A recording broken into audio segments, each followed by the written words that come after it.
প্রান্তরে প্রায় 6-7 বছরের পরের ঘটনা কি হয়েছে জানেন?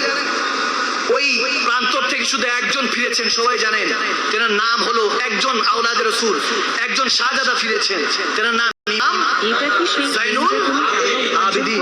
একজন ফিরেছেন, তিনি 6-7 বছর পর লঙ্গর সাজালেন, খাবার খাওয়াচ্ছেন সবাইকে। আমরা তো এরকম নির্মম,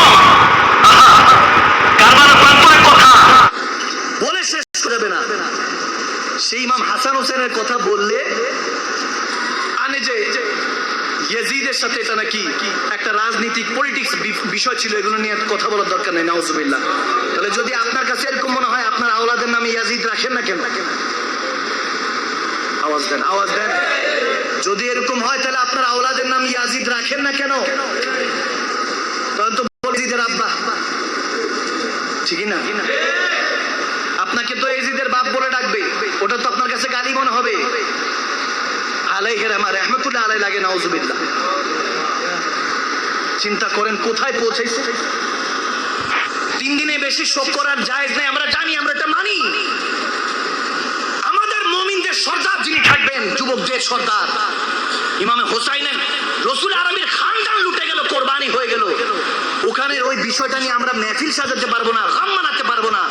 শিয়ার তোকমা লাগিয়ে দিবেন, একটা নতুন করে ফাঁকা ছুড়েছে, সুন্নিদের মধ্যে নাসিবি ঢুকে গিয়েছে।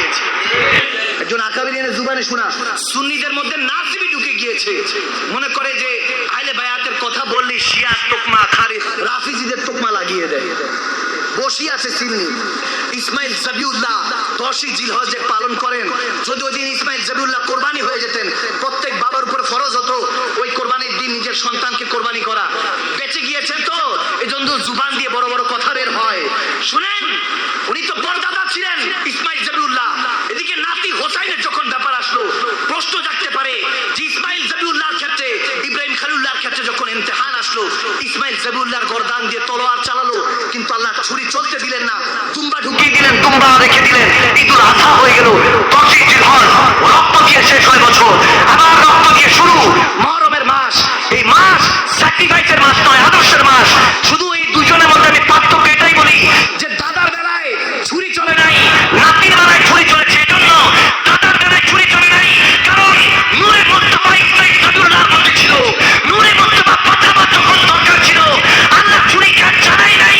আর তখন দ্বীনে মুহাম্মদী পাঠানোর দরকার ছিল, নাতি হোসাইনকে কুরবান করে দিয়েছেন। সুবহানাল্লাহ।